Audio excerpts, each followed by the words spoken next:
Welcome to Positive Voices. Please like this video and subscribe. Fine, I said flatly. June's voice grew louder. Fine, did you hear what I said?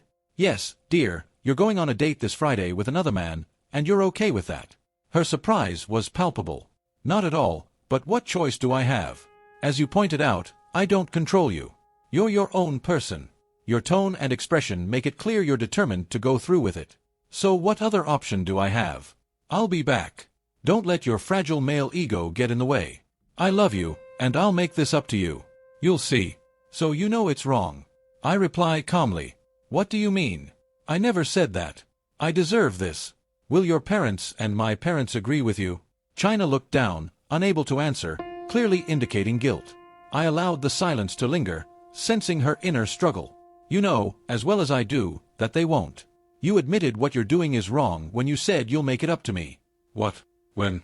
Why else would you need to make it up to me? If there were just lunch with friends or a haircut, there'd be no need. You said it because you know it's wrong, and that makes you an unethical person. Her uncertain decryptance of her voice. But you said I could do it. She protested. No, I never did, and I never will. I only acknowledge that I can't stop you. I do not approve. I wish you would stay with me or go out with me. We could go to the same restaurant and the same club afterward. But it's not about the meal or the dancing, is it?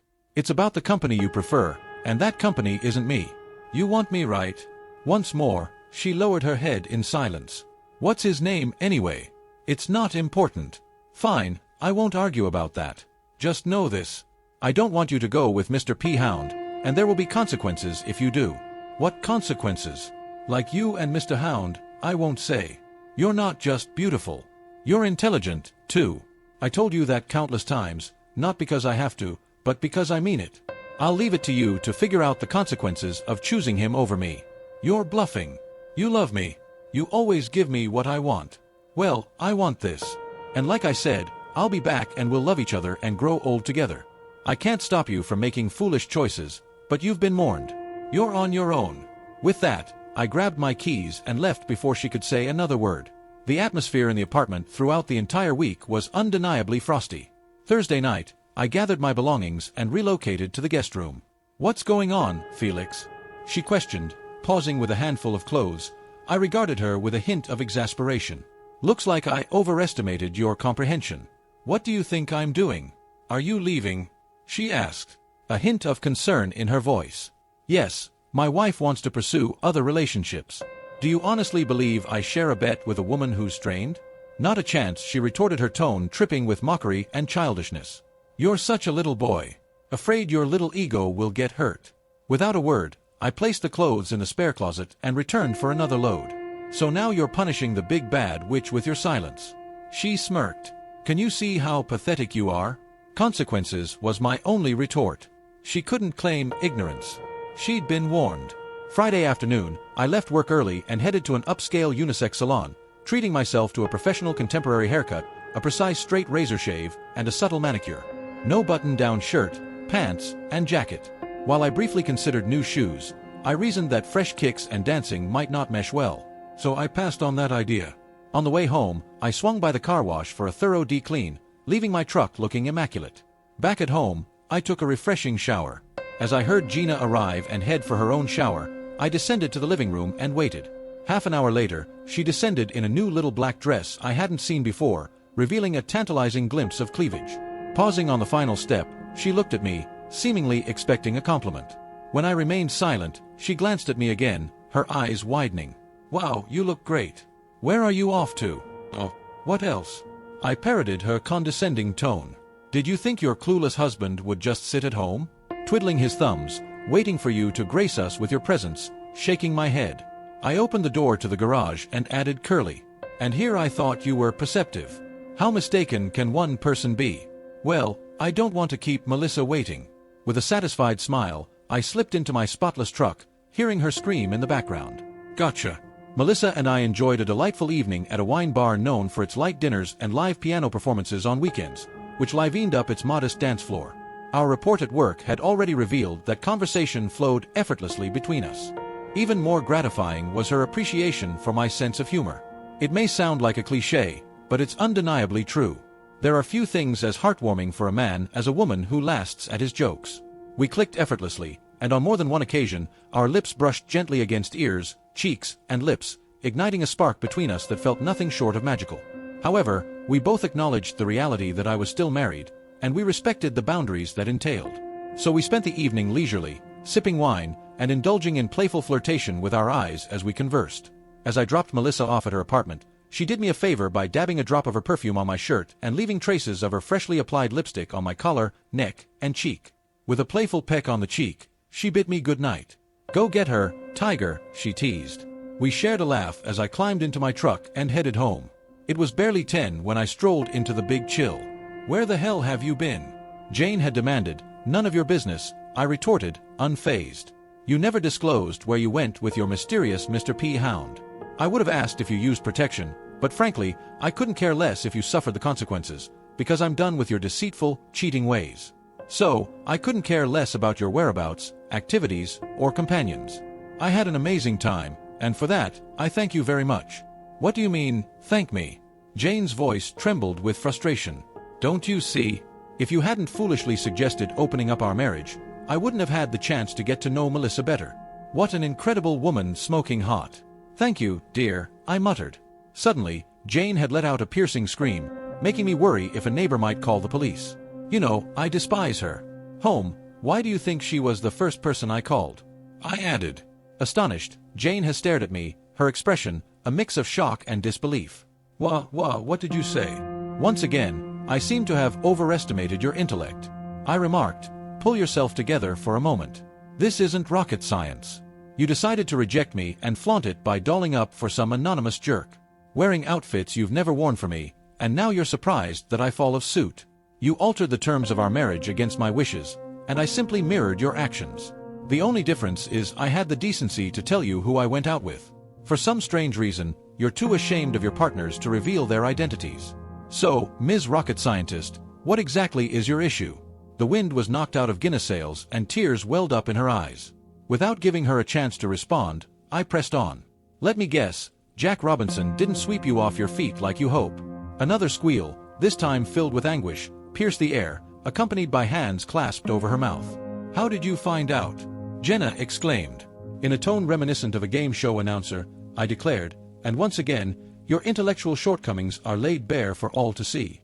Consider, if you will, you work in an office with at least 10 other women, and Jack is renowned as the biggest womanizer in the world. Everyone there knows who's involved with whom, and gossip runs rampant. You used to partake in it as well, so my dear, did you truly believe you'd be an exception? For over a month, several of your supposed friends have been informing me of your susceptibility to Jack's charms, suggesting you were not only falling for his manipulations, but actively seeking them out. Googly eyes, as one of your co-workers put it, I remarked casually. Who knows, perhaps he left her for you. Hell hath no fury in all that. Word on the street was that tonight was the night he intended to claim you as his own, with a room reserved at the Marriott," I continued, observing her reaction closely. "Apparently, he prefers the Marriott for the initial encounter, followed by Motel 6 or the woman's residence. Were you unaware of that?" Her widened eyes betrayed her shock and dismay at being exposed as knave and an easy target. Tears streamed down her face as she confessed. "All fit licks, I'm so sorry. You're right. I've been such a fool. How can you stand to be married to such a stupid woman like me? Ah, Jaina, here's the good news. I don't have to. I don't need to remain married to your foolish promiscuous self. Divorce papers will be served to you tomorrow morning. We're only renting this house and we have 3 more months on the lease, so you can either renew it or use the time to find something more suitable." Her voice trembled as she asked, "Where will you go?" "Melissa has offered me a place to stay while I sort things out. She has a spare bedroom she's using as an office. Once the divorce is finalized, she suggested we explore more favorable terms. Very promising ones, I must say. I'm looking forward to delving into them further. Everything else you and I have will just split down the middle. Now that you can sleep with whoever you want and you won't have to endure the reproaches of a wimpy husband, I hope Jack is worth it." Epilogue. I convened with some of the other husbands who fell prey to Jack, also known as Mr. Hound.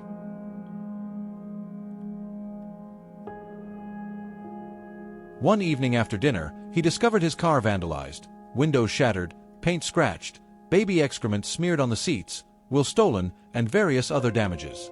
As he assessed the destruction, 3 masked assailants all clad in black, silently robbed him and subjected him to a severe beating.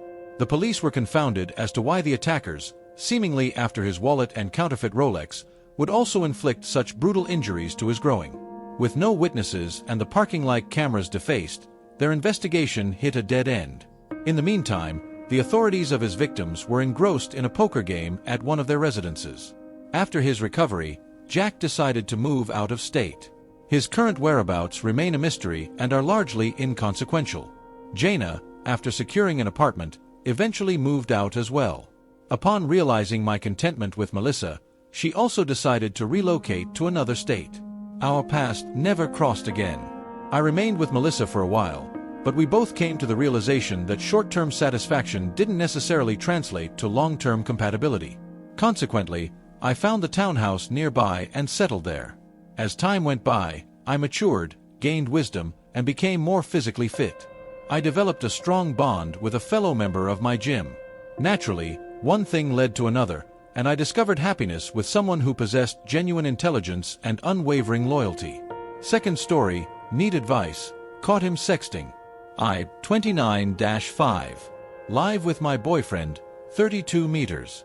We've been together for a year and moved in together 3 months in it.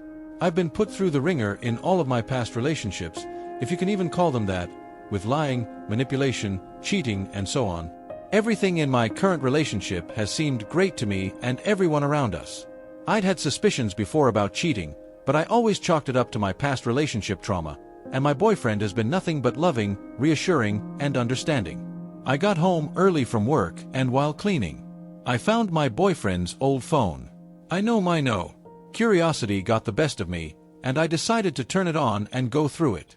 I found out that he's been sexting multiple women the entire time we've been together, exchanging news, sending videos of himself masturbating with my belongings and my dog in the background. Back in December, we were taking a trip back to his home state to visit his family, and he flew out a day earlier than I could do to work, and he tried to meet up with one of the women on his one free night while I was on a red-eye flying out to meet him. The only reason he didn't succeed is because she was sick. I have no proof of physical cheating, but obviously this qualifies as cheating in my book. Now here is where I need the advice. Do I tell him I found out and went through his phone, or do I casually bring up that I view sexting as cheating and see what he says? I am planning on ending the relationship regardless. This is an extreme deal breaker to me, especially due to my past experiences. Thanks for joining us on this chapter of Relation Tales. If you were moved by these stories, hit that subscribe button and ring the notification bell. Don't miss out on the upcoming emotional roller coaster of relationships. Your support means the world, and we can't wait to share more compelling tales with you. Until next time, remember, every relationship has a story worth telling. See you soon.